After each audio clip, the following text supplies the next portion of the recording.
Thank you. More on this now with Vice Admiral Robert Harward, former Deputy Commander of U.S. CENTCOM, retired U.S. Navy SEAL, and member of the Iran Policy Project at JINSA. Admiral, great to have you with us today. Typically, we find you in Abu Dhabi or somewhere else in the Middle East. Today, you're not there, but what's your thinking on where we are with this memorandum of understanding? First, John, let me say my hearts and prayers go out to the families of those 8 servicemen killed in that B-52 crash. It just reinforces how dangerous the profession is, not just at war, but while they're training and preparing for war. So I have to say that first. And then second, this is more about strategy right now than the deal. The president understands how important money is to Iran, and he understands how important the straits are to international commerce. So he wants to get that commerce going now. And once he's been able to clear out all those ships that have been held at anchor in the Persian Gulf or the Arabian Gulf for the last 100 days, and they're free and clear out, gone, then everyone understands the risk they have coming back into the Gulf.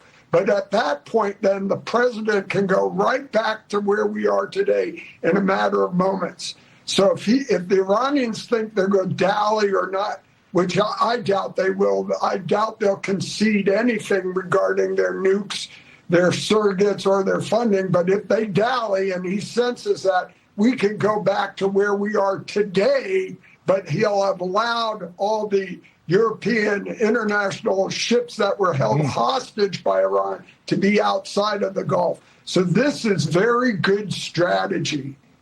Yeah, I think that the Iranians are banking on the idea that President Trump doesn't really want to go back to full-born military kinetic operations, and they'll try to use that to their leverage. I don't know if they'll be able to or not, though. There's a lot of talk about what's in the Memorandum of Understanding, a lot of Democratic criticism, even though they don't know. President Trump, when he was at the G7 earlier today, said that he's considering giving the press access to the Memorandum of Understanding so that everybody can see what's inside. Listen to what he said. I'll not only release it, I'll probably have a press conference and read it to you word by word so that the press covers it accurately, because it's a very important document. And unlike Obama, who could have destroyed the Middle East with a horrible JCPOA, it is the worst agreement. That was a road to a nuclear weapon. Mine is a wall against a nuclear weapon.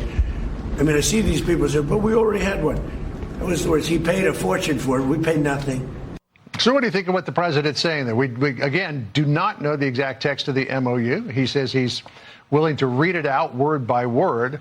But in terms of comparisons to the JCPOA, knowing what we know now, where do you think we're at? Well, 2 things.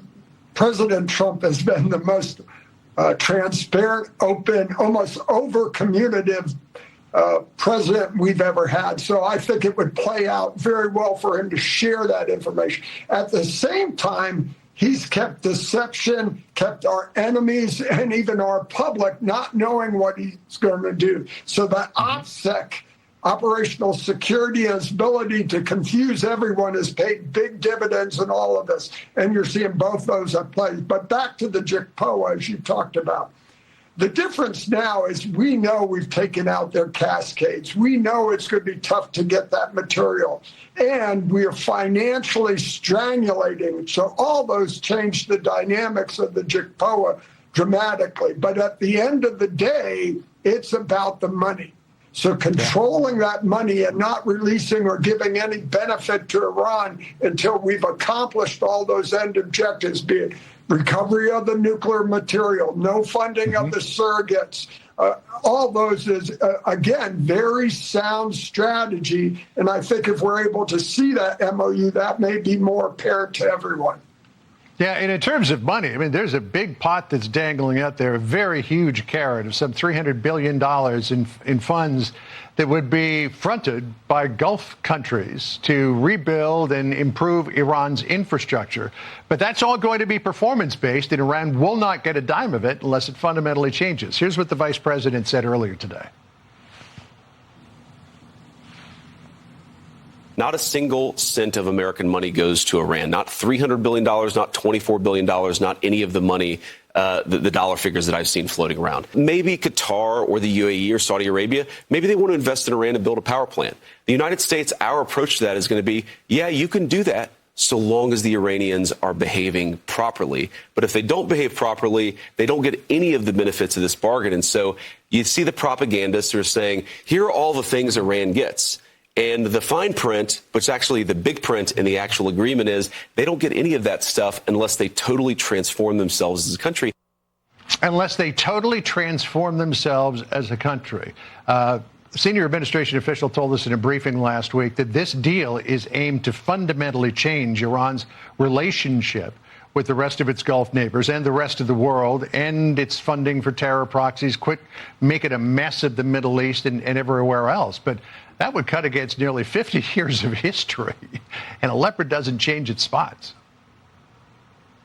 You're exactly right, John. You're not going.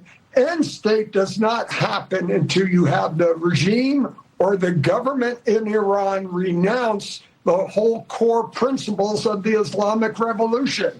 And they guarantee all those programs and policies, be it the nuclear material and weapons program, be it the missiles and drones, be it funding of their surrogates, until they renounce and guarantee all of that, you're not going to have long-term stability and security, and they shouldn't get one penny for anything. But if you have a government that renounces those policies and ensures revenue is going into the development and recovery of the nation of Iran, then that would be a sound approach. And it shouldn't take Qatar, UAE, or anyone funding that. It would be unfreezing those assets. But until you have a government in place that agrees and guarantees all those things, not one penny should go to the regime, because it would be counterproductive.